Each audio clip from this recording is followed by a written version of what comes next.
Dear students of 10th class, welcome back to my classroom. Students, today we are going to learn roots of the quadratic equation.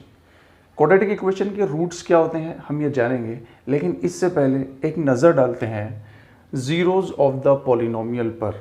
इस zeros of the polynomial का इससे क्या connection है? There is a direct connection of zeros of the polynomial and the roots of any equation. Okay, let's have an example. हम एक example के through समझते हैं। We have a linear polynomial here which is p of x equals to 2x minus 6। हमने एक linear polynomial को example के through लिया है और उस पॉलिनोमियल को हमने डिनोट किया p of x से, यानी polynomial of x। p of x equals to 2x minus 6। अब हम जो है यहाँ पर अलग अलग x की वैल्यूज़ लेकर देखेंगे कि क्या होता है। ओके, तो मैं पहले ले लेता हूँ x इक्वल्स टू 1। अब मैं x जो वेरिएबल है उसकी जगह पर 1 वैल्यू पुट करता हूँ, सब्स्टिट्यूट करता हूँ, तो ये हो जाएगा p of 1 equals to 2 into 1 minus 6 equals to 2 minus 6 equals to minus 4। तो p of 1 का आंसर आता है मेरे पास माइनस 4। अब मैं वैल्यू बदलता हूँ, मैं चाहता हूँ कि x इक्वल्स टू 2 रखूँ, तो p of 2 equals to 2 into what x की जगह पर क्या रखना है? 2 रखना है, तो 2 रख दिया minus 6। 2 into 2 4 minus 6 equals to minus 2। x का वैल्यू मैं अगर 2 रखता हूँ तो मेरे पास में पॉलिनोमियल का वैल्यू जो है वो माइनस 2 आता है। ठीक है, उसके बाद में अब मैं यहाँ पर x इक्वल्स टू 3 रखता हूँ, x इक्वल्स टू 3। ओके, अब हमारे पास में p ऑफ x जो है वो 2x माइनस 6 है, तो p ऑफ 3 इक्वल्स टू क्या होगा? 2 इंटू एक्स की जगह पर क्या रखा? 3। 2 into 3 minus 6 equals to 2 into 3 6 minus 6 equals to 0। तो यहाँ ये बात समझ में आई कि अगर x का वैल्यू मैं इस पॉलिनोमियल में 3 लेता हूँ तो ये जो इंटायर पॉलिनोमियल है ये 0 हो जाता है। इसका मतलब ये हुआ कि 3 के लिए ये पूरा पॉलिनोमियल जो है वो 0 हो जाता है। इससे हम क्या समझें? इससे हमें ये बात समझ में आती है कि 3 is the zero of this polynomial. 3 जो है वो इस पॉलिनोमियल का 0 है। क्यों? क्योंकि जैसे ही हम x की जगह पर 3 रखते हैं तो इंटायर पॉलिनोमियल 0 हो जाता है। तो यहाँ पर हमें जो है 3 गेन हुआ है। हमने अलग अलग ट्रायल लेकर देखा, हमने x की जगह पर 1 लिया, हमने x की जगह पर 2 लिया, हमने x की जगह पर 3 लिया, तब जाके हमें पता चला कि ओह ये तो 0 हो गई है। इसका मतलब ये हुआ कि 3 जो है वो इस पॉलिनोमियल का 0 है। 0 किसी पॉलिनोमियल का 0 होने का मतलब 0 होना नहीं होता है, बल्कि एक ऐसा वैल्यू जो उस पूरे पॉलिनोमियल को ही 0 कर देता है, उसको हम कहते हैं कि वो उस पॉलिनोमियल का 0 है। यानी 3 इस पॉलिनोमियल का 0 है। ठीक है, अब हमने यहाँ पर 3 ट्रायल के थ्रू गेन किया है। अगर मैं ये सोचूं कि मुझे डायरेक्टली 3 मिल जाए, तो जैसे कि मैंने यहाँ पर 3 रखा और 3 रखने के बाद में मुझे पॉलिनोमियल 0 मिला, पॉलिनोमियल जो है वहाँ पर 0 हो गया। अगर मैं डायरेक्टली 3 गेन करना चाहूँ तो क्या ऐसा नहीं हो सकता कि मैं रिवर्स प्रोसेस करूँ? यानी कि अगर मैं इस पॉलिनोमियल को 0 से इक्वेट कर दूँ तो क्या मुझे 3 मिल सकता है? देखते हैं। 2x minus 6 equals to 0। अभी मैंने यहाँ पर x की जगह पर 3 रखा तो मुझे पॉलिनोमियल का वैल्यू जो है वो 0 मिला, यानी पॉलिनोमियल 0 हो गया। अब मैं ये देखना चाहता हूँ कि क्या मैं इस पॉलिनोमियल को 0 के इक्वेट कर दूँ तो क्या मैं 3 को गेन कर पाऊँगा? देखते हैं। 2x माइनस 6 इक्वल्स टू 0, इसको सॉल्व करते हैं। 2x इक्वल्स टू माइनस 6 को उधर भेजा, ये 6 हुआ। अब x is equal to 6 upon 2 and then x is equal to 2 3 6। There is answer. तो आपने देखा कि यहाँ पर x का वैल्यू वापस से मेरे पास 3 आ गया। कब? जब मैंने इसको 0 से इक्वेट किया है। इसका मतलब ये है कि ये एक इक्वेशन बना, ये एक इक्वेशन बन गई। अब यहाँ से इक्वेशन जब बन गई है तो वहाँ से मुझे जो है x का वैल्यू मिला, यानी x की कीमत मिली। तो किसी भी इक्वेशन को सॉल्व करने का मतलब क्या होता है? किसी भी इक्वेशन को सॉल्व करने का मतलब होता है कि उस इक्वेशन में जो वेरिएबल्स हैं उनकी वैल्यूज़ को फाइंड आउट करना। तो हमने यहाँ पर हमारे पास में जो इक्वेशन बन गई थी उसमें वेरिएबल था x और हमने यहाँ पर x का वैल्यू गेन किया है, x इक्वल टू 3 निकाला है। ये जो 3 है वो x का वैल्यू है, x का रिप्लेसमेंट है। इसका मतलब ये हुआ कि ज़ीरोज़ और रूट्स बोथ आर इक्वल। यहाँ पर देखिए आपके ये x इक्वल्स टू 3 और यहाँ पर हमने निकाला था p ऑफ 3 इक्वल्स टू 0। तो जब हम इसको पॉलिनोमियल के थ्रू देखते हैं, पॉलिनोमियल के नज़रिए से देखते हैं तो ये हमको 0 नज़र आता है, और जब हम इसको एक इक्वेशन के थ्रू देखते हैं, इक्वेशन की नज़र से देखते हैं, तो उस वक्त हमें ये एक रूट नज़र आता है। This is the direct connection of the roots and the zeros. Okay, इस स्टेटमेंट के थ्रू देखते हैं कि क्वाड्रेटिक इक्वेशन के रूट्स क्या होते हैं। ठीक है, let p of x equal to 0 be a quadratic equation. इस p ऑफ x यानी पॉलिनोमियल ऑफ x, इसको हमने इक्वेट किया 0 से, तो ये एक इक्वेशन बना। कैसी equation? Quadratic equation. Then the zeros of the polynomial, इस पॉलिनोमियल के जो जीरोज रहेंगे वही जीरोज इस इक्वेशन के रूट्स रहेंगे। जैसा कि हमने पिछली एग्जांपल में p of x equals to 2x minus 6 देखा था, उसके बाद हमने ये पता लगाया कि x की वैल्यू जो है वो 3 रखने पर p ऑफ x जो है वो 0 हो जाता है। इसका मतलब ये होता है बच्चों कि अगर ऐसा हो जाता है कि किसी वैल्यू को रखने पर पूरा पॉलिनोमियल 0 हो जाए, तो जैसे कि 3 को रखा तो ये p ऑफ x यानी 2x माइनस 6 जो है वो पूरा का पूरा 0 हो गया। इसका मतलब ये है कि x माइनस 3 ये इस पॉलिनोमियल का एक फैक्टर होगा। x minus 3 is a factor of p of x equals to 2x minus 6। अब ये x minus 3 as a factor कैसे आया, ये देखते हैं हम उसी पुरानी एग्जाम्पल के साथ, उसी पुराने पॉलिनोमियल के साथ। मुझे लगता है कि ये पॉलिनोमियल भी ज़रा सा थक गया होगा कि यार बार बार मुझे इस्तेमाल कर रहे हैं, लेकिन चूंकि हमको x माइनस 3 कैसे फैक्टर आता है यहाँ पे हम देखना है, तो हम यहाँ पर देखेंगे। ओके, तो यहाँ से हम क्या करते हैं, 2x माइनस 6, इसमें से 2 को कॉमन ले लेते हैं, तो बचता है x minus 3। Students, as you can see this is the factor of this polynomial. तो हमको यहाँ पता चल गया कि ये फैक्टर कैसे आता है। ठीक है, अभी भी कंफ्यूजन है? ओके, तो इस कंफ्यूजन को दूर किए देते हैं by taking a proper example of the quadratic equation. अब हम एग्जांपल में क्वाड्रेटिक इक्वेशन ही लेकर सॉल्व करने वाले हैं। ठीक है, now we have a quadratic equation like that. For example हम यहाँ पर ले रहे हैं x square minus 7x plus 10 equals to 0। ये एक क्वाड्रेटिक इक्वेशन है। इस इक्वेशन को हमें सॉल्व करना है। हम इसको बाय फैक्टराइजिंग सॉल्व करेंगे। पहले हम इसके फैक्टर्स बनाएंगे, फिर सॉल्व करते हैं। इसको सॉल्व करने के और भी सेवरल वेज हैं जो हम उस पर बात करेंगे नेक्स्ट टॉपिक में। ओके, तो यहाँ से हम एक्स स्क्वायर, अब ये माइनस 7x को हम ब्रेक करते हैं, minus 2x and minus 5x plus 10 equals to 0। यहाँ पर हमने माइनस 7x को ब्रेक कर दिया है माइनस 2x और माइनस 5x में। अगर हम देखें तो minus minus minus 2x plus 5x equals to 7x। Okay, मैं ये तरीका आपको बहुत अच्छे से समझाऊंगा जब हम इस टॉपिक पर बात कर रहे होंगे। ठीक है, तो हम अब यहाँ पर देखते हैं कि x इन दोनों में से, देखिए कि इन दोनों टर्म्स में से देखते हैं कि x को कॉमन ले लेते हैं, x माइनस 2। अब यहाँ से इन दोनों टर्म्स में से देखते हैं तो माइनस 5 कॉमन लेते हैं, तो अंदर बचता है x माइनस 2 इक्वल्स टू 0। अब आप देख सकते हैं कि x माइनस 2 फिर से कॉमन आ रहा है, तो हम x माइनस 2 अगेन कॉमन लेंगे। अब क्या बचेगा, x और ये माइनस 5 और ये देन इक्वल्स टू 0।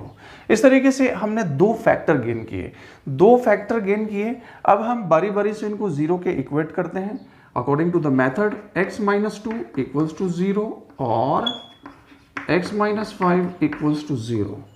इसको सॉल्व करते हैं, x is equal to 2, and x is equal to 5। जैसे -2 इधर गया तो ये +2 हो गया, यानी +2 हो गया, -5 इधर गया तो +5 हो गया। तो यहाँ पर हम देखते हैं कि x की 2 वैल्यूज आई हैं। क्या समझे हम इससे, क्या पता चलता है हमको इससे, क्या अंदाज़ा लगाएं कि क्या है ये। सॉल्यूशन करने के बाद में क्या मिला, हमें मिला है x की 2 वैल्यूज़, x की 2 वैल्यूज़, x के सॉल्यूशंस मिले हैं, इस इक्वेशन के सॉल्यूशंस मिले हैं। तो हमने आपको पहले ही बताया है और आपको पता भी है कि किसी भी इक्वेशन को सॉल्व करने का मतलब ये होता है कि उस इक्वेशन में मौजूद जो वेरिएबल है उसकी वैल्यू को फाइंड आउट करना। अब यहाँ पर गौर करने वाली बात यह है कि दो answers, x equal to 2, x equal to 5, ठीक है। तो ये दोनों भी आंसर करेक्ट हैं और ये दोनों भी रूट्स हैं इस इक्वेशन के, इस क्वाड्रेटिक इक्वेशन के ये दोनों भी रूट्स हैं। कौन कौन से रूट्स हैं, 2 and 5, both are the roots of this equation. जैसे ही हम इन दोनों रूट्स को इसमें बारी बारी से रखते हैं, ये इस इक्वेशन को सेटिस्फाई कर देते हैं। They are the solutions of this proper quadratic equation. अब बात ये पैदा होती है कि 2 आंसर्स क्यों भाई, 2 रूट्स क्यों, 2 रूट्स क्यों। तो हम यहाँ पर अगर ध्यान दें इस इक्वेशन की तरफ में, जैसे कि हमने लिया था कि 2x - 6 = 0, तो हमारे पास में आंसर आया था x = 3। एक ही आंसर आया था बच्चों, एक ही आंसर आया था, x = 3। लेकिन यहाँ पर हमारे पास में 2 आंसर्स हैं। क्यों हैं, क्योंकि ये हमारा जो इक्वेशन था इसमें जो पॉलिनोमियल हमने यूज़ किया था वो लीनियर था। कैसा था, लीनियर था, यानी ये इक्वेशन लीनियर इक्वेशन थी और ये क्वाड्रेटिक इक्वेशन थी। लीनियर इक्वेशन थी, इसका मतलब ये हुआ कि यहाँ पर वेरिएबल का पावर 1 था, दैट्स व्हाई 1 रूट। अब यहाँ पर वेरिएबल का पावर यानी डिग्री ऑफ द इक्वेशन और डिग्री ऑफ द पॉलिनोमियल जो है वो 2 है, इसलिए 2 आंसर्स, 2 रूट्स। तो यहाँ पे इस बात पर ये डिपेंड करता है कि कितना डिग्री है, डिग्री ऑफ द पॉलिनोमियल कितना है। जितना डिग्री ऑफ द पॉलिनोमियल होगा उतने जीरोज होंगे, या हम यूं कहें कि जितना डिग्री ऑफ द इक्वेशन होगा उतने रूट्स होंगे। अगर ये क्यूबिक इक्वेशन होता तो यहाँ पे हमको 3 रूट्स मिलते। इसी तरीके से अगर ये बाइक्वाड्रेटिक इक्वेशन होता तो वहाँ पर हमको 4 रूट्स यानी 4 रूट्स मिलते। इसी तरीके से जितना डिग्री होता उतना ज़्यादा जो है हमको वहाँ पर रूट्स मिल जाते।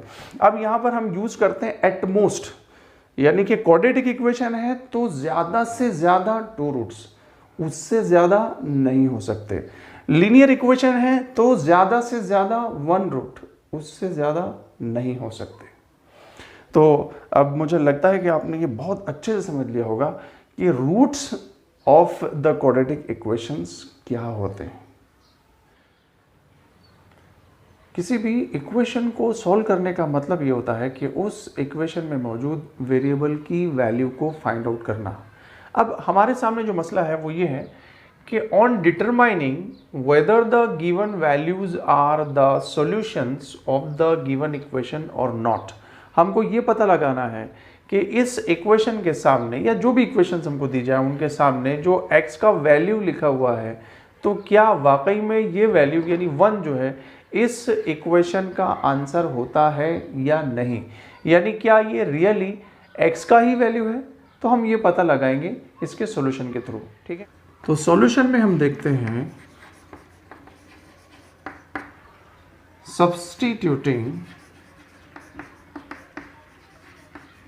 substituting x equal to 1 in the LHS left hand side, LHS of the equation.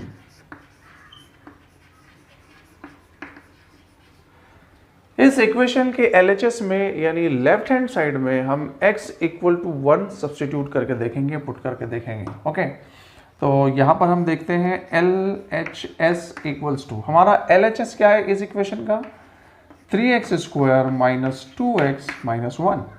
अब यहाँ पर हम रखते हैं x इक्वल्स टू 1, जहाँ जहाँ पर x है उसको रिप्लेस करके हम वहाँ पर 1 रख देंगे। तो equals to 3 into 1 square minus 2 into 1 minus 1 then 3 minus 2 ones are 2 minus 1, 3 as it is, minus minus minus 2 plus 1 3, 3 minus 3 equals to 0। इसका मतलब ये हुआ कि लेफ्ट हैंड साइड भी 0 है और देखिए अब राइट हैंड साइड भी यहाँ पर 0 था, equals to right hand side.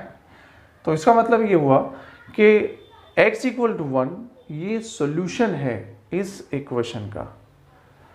हम जब भी वैल्यूज रखेंगे और लास्टली हम ये देखेंगे कि 0 आता है क्या। अगर 0 आ जाता है तो इसका मतलब ये है कि दिया हुआ जो सॉल्यूशन है वो वाकई में उस इक्वेशन का ही सॉल्यूशन है। तो यहाँ पर हमें ये पता लगाना है कि x की जो वैल्यूज हमको दी गई हैं -6 और 2, क्या ये दोनों भी इस इक्वेशन के रूट्स हैं या सॉल्यूशंस हैं या नहीं हैं। देखते हैं इसके सॉल्यूशन में। सॉल्यूशन लेते हैं। Substituting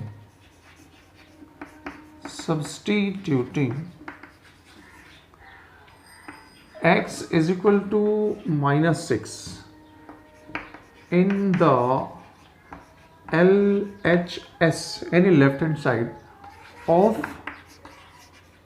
the equation। इस इक्वेशन के लेफ्ट हैंड साइड में हम x इक्वल टू -6 रखकर देखते हैं। हमारे पास LHS है यानी लेफ्ट हैंड साइड है, क्या है x² प्लस 5x माइनस 6। अब यहाँ पर जहाँ पर अब देखते हैं कि x है वहाँ पर हम क्या करेंगे, x की जगह पर -6 रखेंगे, -6 से x को रिप्लेस कर देंगे। तो देखते हैं कि x की जगह पर रखा -6 and then whole square plus 5 into -6 okay.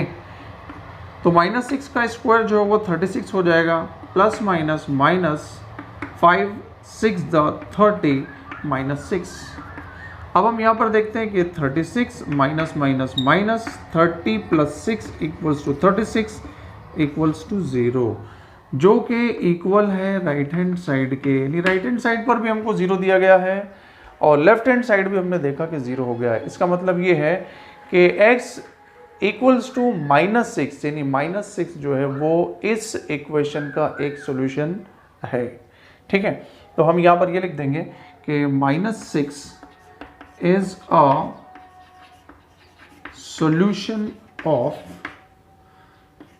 x² plus 5x minus 6 equals to 0।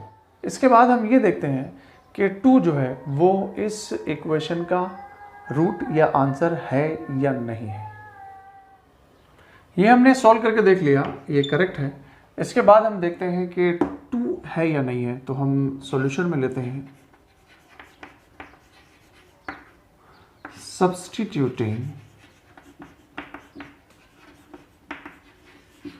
substituting x equals to 2 in the LHS of the equation।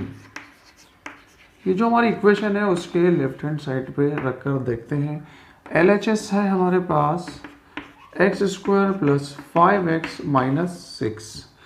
तो यहाँ पे अब रखते हैं x², x की जगह पे रखा 2, तो 2 का square plus 5 into x, it means 5 into 2 minus 6। Then what will happen, 2 square यानी 4 प्लस 5 टू ज 10 माइनस 6। ओके, अब यहाँ पर हम इसको सॉल्व करते हैं। तो ये हो जाएगा 4 plus minus minus 10 minus 6 equal to 4, but this is positive यानी 10 जो है दोनों में से बड़ा है और 10 के सामने पॉजिटिव है तो यहाँ पर भी पॉजिटिव आ जाएगा। तो ये हो जाएगा 4 प्लस 4 8। आप देखते हैं कि यहाँ पर लास्टली 0 हमने गेन नहीं किया है और राइट हैंड साइड पे चूंकि 0 था, यहाँ पर जो है वो 8 आ गया है, यानी लेफ्ट हैंड साइड जो है वो राइट हैंड साइड के इक्वल नहीं है। तो हम यहाँ पे बोल सकते हैं कि this is not equal to right hand side. इसका मतलब ये हुआ कि 2 इज या x equals to 2 is not a solution of the equation।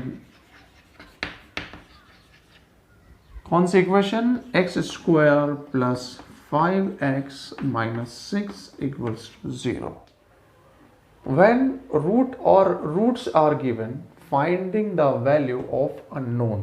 जब हमको इक्वेशन के रूट या रूट्स दिए जा रहे हों या दिए गए हों, उस वक्त किसी अननोन को फाइंड आउट करना, यानी उस इक्वेशन में मौजूद कोई अननोन वैल्यू को फाइंड आउट करना, तो हम जनरली अननोन को k के तौर पर लेते हैं या k लिखते हैं। तो हम ये भी कह सकते हैं कि उस इक्वेशन में मौजूद k की वैल्यू को फाइंड आउट करना।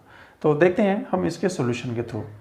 तो यहाँ पर हमको जो दिया गया है x इक्वल्स टू 2, इसका मतलब ये है कि 2 जो है वो इस इक्वेशन का एक रूट है। Solution, it is given that x equals to 2 is a root of the equation, इस इक्वेशन का रूट है। therefore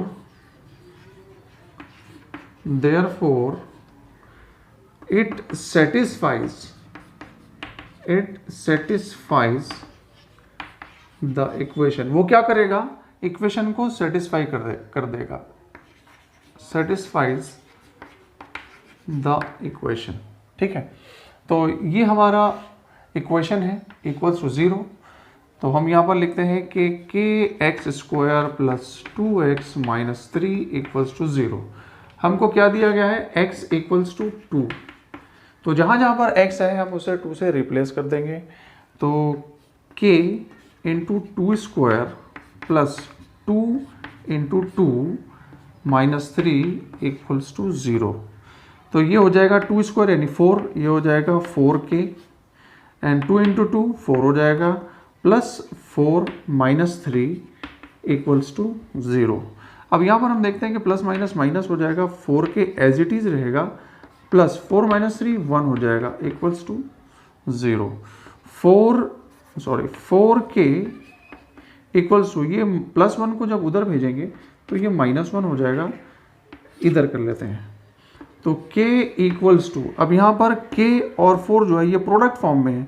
जैसे ही मैं k को सेपरेट करूँगा और 4 को उस तरफ भेजूंगा तो ये जो है 4 माइनस 1 के अपॉन में आ जाएगा। क्यों? क्योंकि यहाँ पर ये मल्टीप्लिकेशन में है, इधर वो डिवीजन में आ जाएगा। तो k is equal to minus 1/4 जो है हम आंसर गेन करेंगे, जो कि अननोन वैल्यू थी, उसको हमने फाइंड आउट किया है। This is the activity given here, and now we have to complete this activity. Activity है, if x equals to 5 is a root of equation kx² minus 14x minus 5 equals to 0। अगर 5 जो है वो इस equation का एक root है यानी एक सॉल्यूशन है, तो क्या करना है? Then find the value of k by completing the following activity. इस एक्टिविटी को कंप्लीट करते हुए हमें उस अननोन की वैल्यू यानी k की वैल्यू फाइंड आउट करनी है, ठीक है। तो इसके सॉल्यूशन में भी हमको ऐसा स्ट्रक्चर दिया हुआ है। ये सब सिर्फ हमको क्या करना है कि इसमें जो बॉक्सेस हैं उनको फिलअप करना है। One of the roots of equation kx² minus 14x minus 5 equals to 0 is, क्या रूट है वो जो हमको दिया गया है? वो है 5। कौन सा रूट है? 5 ये एक आंसर है, यानी ये एक सॉल्यूशन है इस इक्वेशन का। इसको हम क्या कह रहे हैं? रूट भी कह रहे हैं। Now let x equals to क्या हो जाएगा? 5 हो जाएगा इन द इक्वेशन। इस इक्वेशन में हमको x की जगह पर 5 रखना है, यानी x से 5 को रिप्लेस कर देना है। तो इस तरीके से हो जाएगा कि k के साथ में x² था, तो यहाँ पे 5² हो जाएगा। देखिए 5 और स्क्वायर 14 इंटू 5 हो जाएगा, minus 5 equals to 0 as it is. अब यहाँ पर k एज इट इज है, लेकिन 5 का स्क्वायर 25 हो जाएगा, ठीक है, माइनस। अब यहाँ पे 14 5 ज़ा 70, ठीक है, माइनस एज इट इज 14 5 ज़ा 70, 14 5 70 हो जाएंगे, minus minus and then 5 equals to 0 equals to 0, ठीक है। उसके बाद देखते हैं 25 के माइनस माइनस माइनस, ठीक है, minus minus minus number plus 70 plus 5 हो जाएगा 75 इक्वल्स टू 0।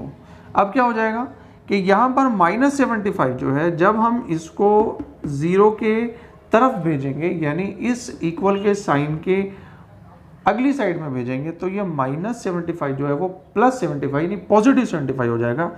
तो 25k इज इक्वल टू +75। अब यहाँ पे हर जगह हम प्लस लिखते नहीं है लेकिन प्लस होता है, ठीक है।